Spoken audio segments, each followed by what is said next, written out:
Oke, perkenalkan, nama saya Nur Hanifah. Saya akan menjelaskan tentang value proposition. Value proposition merupakan bagian dari perkenalan keunggulan produk dan apa saja yang bisa diunggulkan dari produk tersebut kepada customer. Dalam konsep MC ini terdapat isi dari value proposition itu: satu, sebagai produsen olahan kentang, maka memperkenalkan kentang itu homemade dan berbeda dengan yang lain, seperti ada rasa spicy dan original. Revenue stream merupakan bagian usaha meningkatkan pendapatan bisnis dengan cara memanfaatkan bahan baku produk secara maksimal. Dicontoh di konsep MC ini, diantaranya yaitu penjualan produk nuggetnya yang terdiri dari nugget spicy dan nugget original. Perkenalkan, nama saya Charmaninta Putri Stadiwi dari Ilmu Komunikasi Mata Kuliah Kewirausahaan. Di sini bagian saya akan menjelaskan tentang customer relation. Customer relation ialah cara perusahaan dalam berhubungan dengan pelanggan sehingga dapat memberikan pengalaman terbaik untuk mereka. Hal ini juga termasuk bagaimana perusahaan mampu memberikan jawaban ketika ada kendala jangka pendek maupun jangka panjang kepada pelanggan tentunya. Tujuannya guna menciptakan hubungan yang saling menguntungkan dengan pelanggan melebihi sekedar pembelian pertama. Dalam hal ini, customer relation dalam ide bisnis kelompok kami ialah memberikan diskon dan promo, memberikan potongan harga khusus customer yang ingin menjadi reseller, memberikan promosi, serta mempertahankan kualitas produk dan melakukan inovasi produk.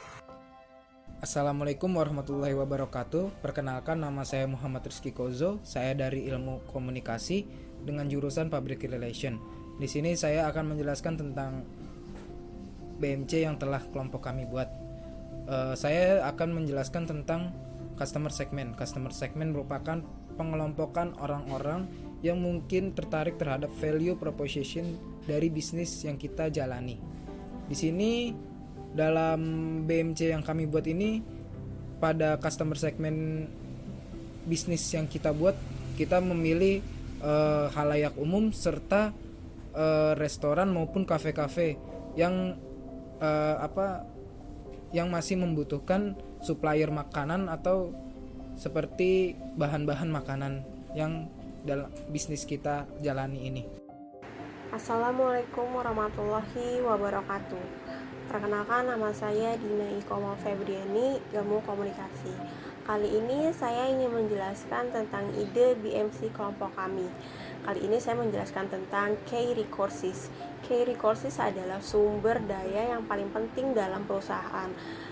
Dikarenakan key resources ini menentukan kelangsungan dan keberhasilan perusahaan di masa yang akan datang.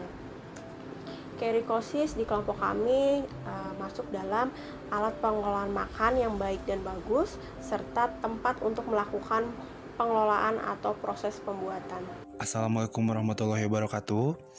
Perkenalkan, nama saya Dede Rohim dari Program Studi Ilmu Komunikasi Universitas Nasional Mata Kuliah Kewirausahaan. Di sini saya akan menjelaskan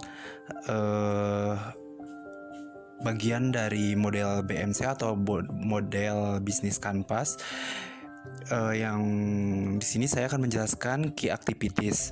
Key activities yang dijalankan adalah semua aktivitas yang berhubungan dengan produktivitas bisnis yang berkaitan dengan sebuah produk, di mana kegiatan utamanya adalah menghasilkan proporsi nilai.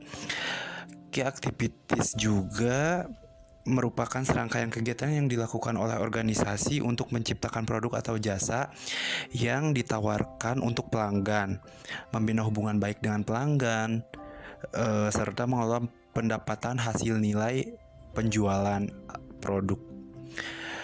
Key activities yang kami buat dalam model BMC, yang pertama adalah mencari supplier bahan yang terjamin kualitasnya dengan harga yang lebih sesuai. Dan yang kedua adalah mengelola seluruh bahan-bahan yang ada dalam bisnis kami, yaitu bisnis frozen food.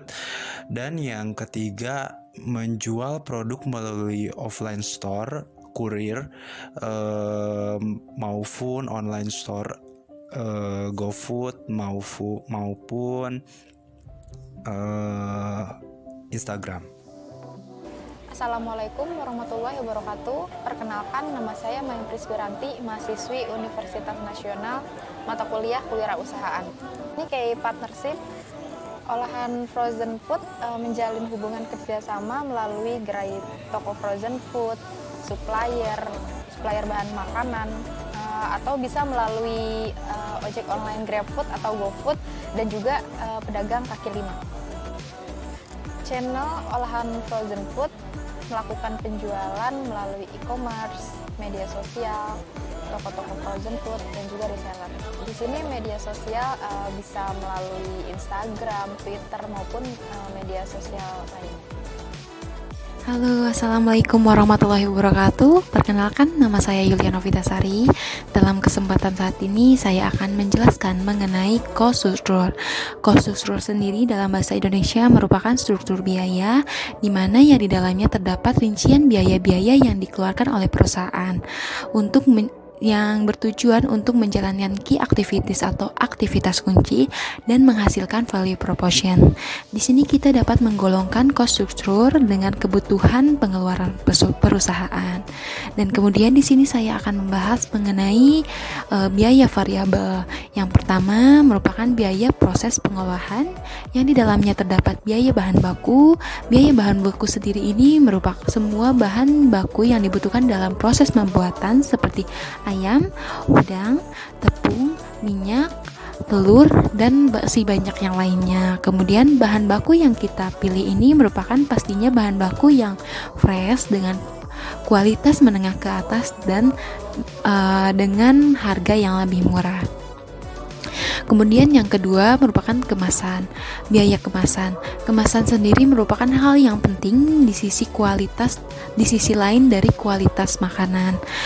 Dikarenakan pembeli sebelum merasakan produk yang kita buat, mereka tentunya harus terlebih dahulu tertarik dengan kemasan yang kita pakai, karena biasanya dengan kemasan yang lebih menarik akan lebih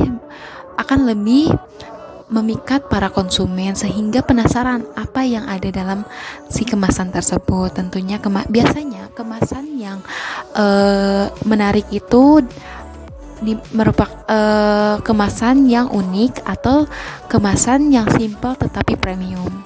Kemudian yang terakhir ada biaya marketing.